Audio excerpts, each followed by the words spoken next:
నమస్తే. NK24 TV వార్తల్లోకి స్వాగతం. నేను మీ శ్రీనివాస్.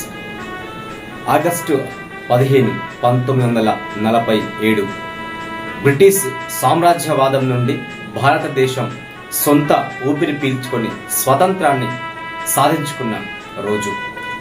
ఎరుపు పోరాట యోధుల రక్తాన్ని చిందించిన చిహ్నం.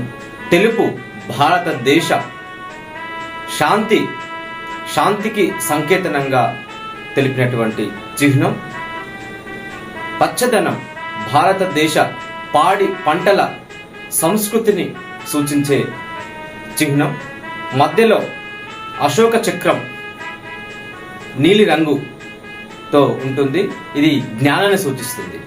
ఇలాంటి ఈ జెండాని తయారు చేసి అందించిన పింగళి వెంకయ్య 1947లో ఆగస్టు 15న స్వతంత్రాన్ని అందుకున్న భారతదేశం సస్యశ్యామలంగా మరి ఎంతో అద్భుతంగా ప్రపంచ దేశాలకు ధీటుగా వెలిసిన ఆ సందర్భంగా ఆగస్టు 15న మన భారతదేశంలో ఎంతో మంది అమర వీరులు స్వాతంత్రం కోసం పోరాడి తమ ప్రాణాలను తృణప్రాయంగా వదిలేసి భారత దేశానికి స్వతంత్రాన్ని అందించడంలో తమ పాత్ర మరవలేనిది.